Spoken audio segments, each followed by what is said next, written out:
Magandang araw ulit. Itong next na kwento ko, baka pa, sniper na ako dito. May ano din ako dito, may konting kwento. So, itong 2022, nagbuo ng scout sniper, ng sniper platoon, yung first SRB. So, nakasama kami ng mga galing kumpanya. So, nabuo kami dyan. Then time na may operation dito sa, sa Tunganon ng 13 ng January 2022. So, diyan kami. Na time na yan, ang kasama ko si Sir Uy. Yung mabangis na PL dati dyan sa first company. So time na yun, LD kami. LD kami dito sa may Tunganon, dito kami dumaan sa may Alyosan. Then, time ng movement, negative kasi nakuha na namin yung target. Negative indication talaga, wala kami nakita. So, ano lang, kumbaga pa. So, nag-decide ako na sabi ko, magsama ka sa kabilang section. Dito ako kay Sir Sibuan. Siya yung CEO that time. Yan Pero although violation yung ginawa namin kasi naghiwalay yung spotter at saka yung shooter. Totally yun, kumbaga pa violation ng sniper. Pero parehas naman kami naka-SWS. So sabi ko, doon ka kay Sir Uy. Dito ako kay Sir Sibuan. Ang kasama ko doon ng mga team leader, sila yung mga kabats ko lang din dito sa first company. So habang searching kasi negative na nga yung target na binigay. Search kami hanggang napaabot kung saan napunta. Habang naglalakad, may naupihan si Subrepenya, yung shooter ko. Sabi niya, Master, may nakikita ako, tawag sa radyo kasi parehas kami may radyo nun. So sabi niya, Master, may naupihan ako. 700 meters galing sa kanya. Sabi ko, titindihan mo muna kayo medyo malayo. Pupihan mo muna. So may nagsabi na tropa. Pero doubt ako kasi malayo pa talaga ang tropa dun eh. Kaya nun, sige sabi ko, dikit mo lang konti. Dikit lang konti. Habang kami naglalakad din kami, may yung team leader ata doon si Sahulga. Sabi ko sa kanya, Brad, sabi ko, forward tayo doon konti sa may puno kasi open tayo dito. So nag-decide kami na mag-forward kami konti. Then si CEO, si Sir Sibuan, sumunod din sa amin doon. Then habang nag-uupi, tawag sa akin si Sarit Sobrepenya, yung shooter ko. Sabi niya, Master, may mga armado nakikita ako. Sabi ko, sige, upihan mo muna, didikit kami. Didikit ako sa north mo, sabi ko sa kanya. Pero assist na mabuti kung ano yung maganda. So sabi niya, Master, nakaposisyon na ako. Kaya dumikit ako kundi doon sa may sinabi ko yung sinama ko yung one team ni Sir Sibuan. So andun kami, pastar. Yung time na nakapastar na kami, nakikita ko yung kalaban. Nakikita ko talaga kalaban. Kasi doon sa team namin, kasama ko yung Miko. Yung mga nagbigay ng info doon. Tuwang-tuwa siya kasi nakita namin yung kalaban. Pero yung kalaban, hindi kami nakikita kasi kung baka rating na sila kung saan na sila pumupunta Kaya sabi ko, relax lang, magkuha ka ng, sabi ko sa shooter ko, kuha ka dyan ng magandang posisyon mo na may clear shot ka. Kaya ako, nag-decide din ako na makapisto rin ako sa high ground. So, nung nakakuha ako ng pisto sa high ground, ang nangyari ganito, yung kalaban, talagang nasa right side niya ako Pero hindi niya ako nakikita kasi ang focus niya sa harapan. Doon ang focus niya. Pero hindi niya alam, nasa right niya na ako. Nasa mga hindi ako magkamali, nasa mga 127 meters siya sa akin. So, time na yon ang may nagkumando na tubuhin nila. Pero sabi ko, negative sir, kasi may clear shot ako. May clear shot ako dito sir. May clear shot sa sobre sir. Dalawa na matumba dito sir. So, okay, approve. Pag sabi ko na, sabi ko tawag ka sobre, sabi ko, so, sobre Peña, pag puto ka na rin dyan. So, pag puto ko, tinamaan ko sa paa yung unang kalaban. Si Sobre din, may natumba na rin siya isa doon. And then, time na yun, narating na yung kalaban. Hindi talaga nila alam kung saan nanggaling yung putok, kung saan ako nakapesto. Kasi kitang-kita ko talaga sila. Walo talaga sila. Kaya sabi ko, nararating na sila. Sabi ko, sir, walang puputok sana na yung mga arpo. Sabi ko, ako lang puputok kasi pag mga 5-6 na yung puputok doon, malalaman din ako saan galing. Kaya, so, nag-decide ako na ako lang muna puputok. Then, yung pagputok na yun, nakikita ko na yung kalaban na hawak-hawak niya yung importin niya. Then, nagsandal sa puno. So, wala akong clear shot, pero yung tropa niya gusto siyang kunin. Kunin yung baril niya. Kaya yun yung inatim ko na tirahin. Pagtingin ako, pagtakbo niya, tirahin ko, tinamaan dito sa tiyan. Kaya, siya, kumbaga parang naganon siya eh. Tinamaan sa tiyan. Then yung pangalawang putok, may nag-atip ulit na gusto niyang kunin talaga yung importin. Gusto niyang kunin yung baril talaga eh. Sabi niya, sabi ko, yun lang yung abangan ko kasi yung isang nakaupo doon, wala na yun. Kaya yun lang yung inabangan ko, yung nag-aatip na magkuha ng baril. Kaya lang sa pangatlong putok ko, hindi na bumalik. So yung buhay pa, yung buhay pa na nakasandal sa Kusir Melina, nakikita ko yung paa niya eh. Yung paa niya nakikita ko kasi nasa high ground ako, nakikita ko pa yung paa niya na lumalabas. Tinira ko yung paa niya. Tinamaan yung paa. Kasi nakaupo na siya eh. Pagtama ko sa paa niya, ilumabas yung ulo niya. Kaya doon ko natira yung ulo niya talaga niya na kaya wasak yun, yung ulo niya. Pero yung buhay pa siya noon, nag-attempt pa siya na magputok ng 45 niya. Kaya ang sabi ko sa tropa, huwag mo nang mag-forward kasi buhay pa siya. Nag-attempt pa siya na magkuha ng 45 niya at pinaputok-putok niya sa tropa. Ang time na ang mag-assault nun, yung team ni Sir Roy nun eh. Kaya sabi ko, wag mo na mag-forward kasi nag-attempt pa siya na mag-baril sa inyo ng 45. Kaya yung tinamaan ko sa ulo, wala siyang action. Saka ko pinapa-assault yung tropa doon. Kaya yung time na pala na yun, yung one shot ni Super Peña doon, si Andot pala yung tinamaan niya. Which is yung si Andot dyan, HBT yan.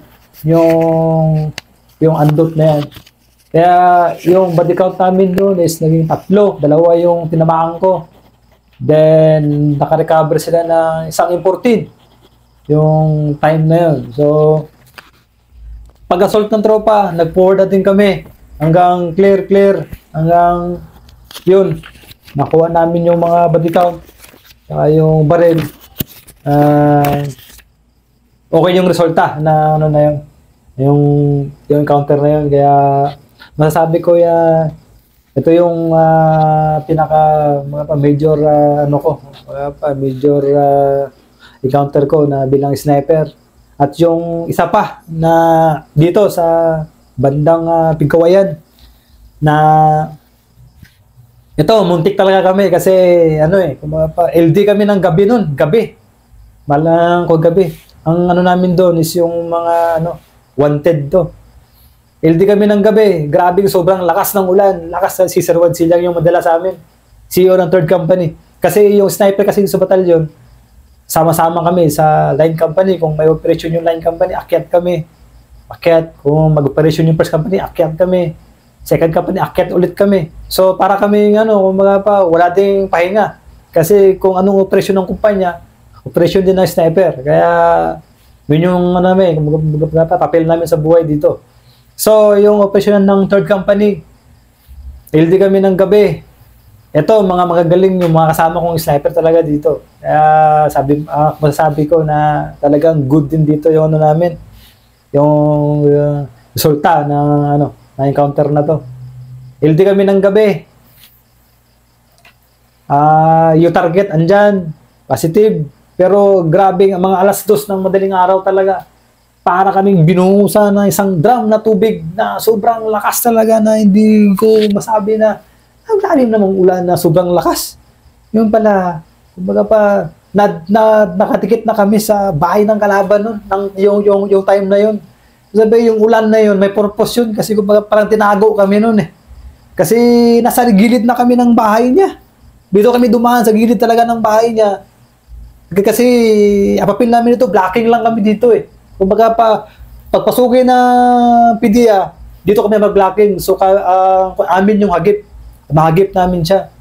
Kaya lang nangyari, dahil sa sobrang hirap ng terrain, dumaan kami dito sa gilid ng bahay niya, tapos may nag-ilaw-ilaw na dito, sa mismong gilid ng bahay niya.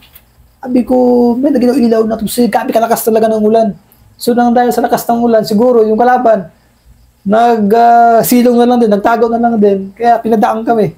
So, dito kami nakapesto sa mga, siguro, mga 100 meters yung bahay niya. So, kung saan kami nagpesto ni Sir Godzilla, kasama ko doon sila sa PEDA.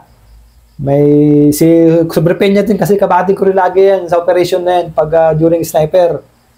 Lagi kong kabady yan, si Sobrepeña. Kasi nagkikasmit ko din sa sniper yan.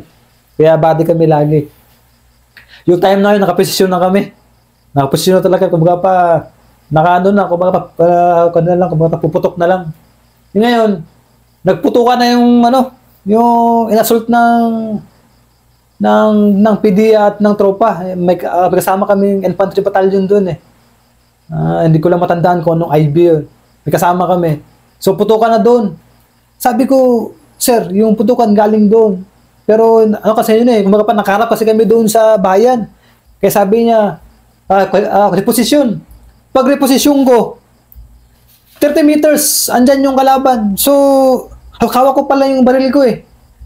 So, pag magtutok pa ako, maunahan niya ako kasi ang hawak niya, kumbaga pa M14. Kumbaga pa maunahan niya ako kasi yung dalawang sniper ko din, nagreposition din, isumama sa akin. Kaya sabi ko, kung hindi ko putukan to, sabi ko, may matanamaan talaga sa amin. Kaya yung ginawa ko, gitutok ko sa kanya yung baril na hindi ako nakasipat. Eh, para lang, maano siya, kumbaga pa, kuhan siya ba? Kumbaga pa, hindi siya makaputok sa amin kasi patip na siya eh. Kumbaga pa, pag-unahan ko kasi to, asigurado, matakanta to. Kaya, pag ganyan niya, kahit hindi nakatutok yung baril ko, talaga pinutokan ko agad kasi sabi ko, pag hindi ko putok ko doon, maunahan kami. Kaya yung tropa ko talaga matamaan doon. Pag putok ko, pang! Natalanta siya. Pag-drop ko, nagputok siya. Pung, pung, pung, pung. Mga 3 bala yung naputok niya sa amin. Kaya, wala tinamaan sa amin kasi naunahan ko nga siya ng putok eh. Pero yung pagkatid ko ng ganyan sa dapa ako, wala na. Sa sobrang bilis niya. Hindi, 3 yun sila eh. Patawa-tawa pa ngayon sila eh. Hindi na namin makita kung sila kasi masukal din yung unahan. Tsaka bawal kami mag-forward kasi yung papel talaga namin doon is blocking lang. Kung saan lang yung area namin, doon lang kami.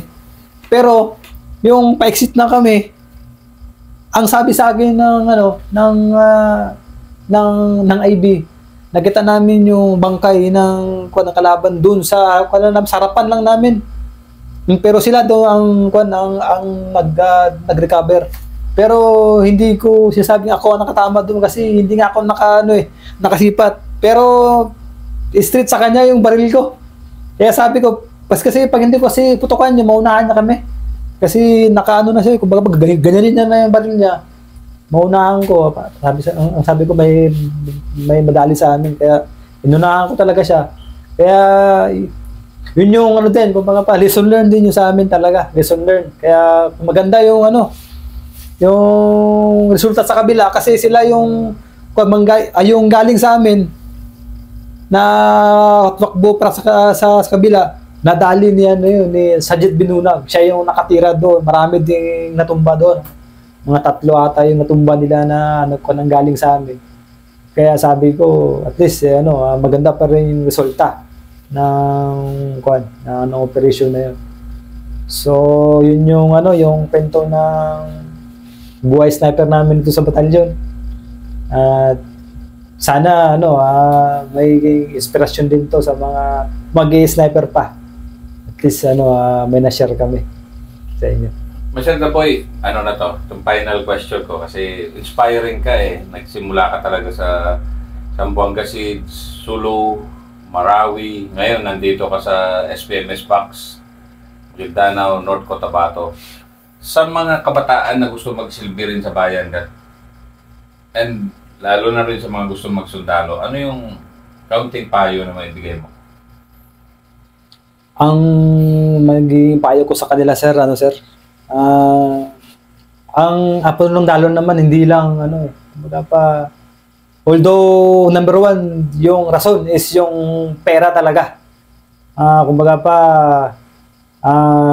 magkaroon ng magandang trabaho para makatulong sa pamilya.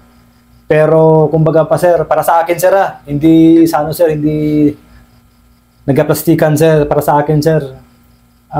Kumbaga pa, kung sa 100%, sir, nasa sir kumbaga pa pantay sir pantay sir yung pagsilbi sa bayan at saka yung para sa pamilya sir, kasi kung isipin natin sir kung para sa bayan lagi sir yung isipin din natin, oo sir, kumbaga pa andyan na tayo, pero maging practical tayo, ikasama na rin yung pamilya natin dyan para magkaroon ng magandang buhay. So ang may payo ko talaga, determinasyon sa buhay, tsaka kumbaga pa, i-mindset lagi, yung worst come worst talaga. Kasi, lalo na sa unit ng Ranger talaga, hindi mo sabi na, ay, hindi mo, kumbaga pa, kung hindi nga ako nag-Ranger, hindi ko masubukan tong mga to, sir. Totoo talaga, sir. Kaya hindi ako nasisingad. Dito talaga ako nag-apply sa Ranger talaga. Kasi noon pa, idol ko yung sundalo.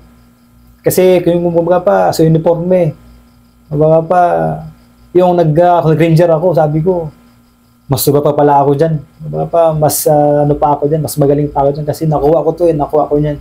Kaya, ang mapayo ko sa magsusundalo ng mga kabataan, isa puso yung mga sinasabi ng mga senior, respect sa mga nauna, tapos tulungan yung mga nasa huli. Yun yung kumbaga pa, tsaka yung pagmamahal sa pamilya, kasi diyan tayo kumukuha ng mga lakas sa kanila talaga. Yung pagmamahal sa pamilya.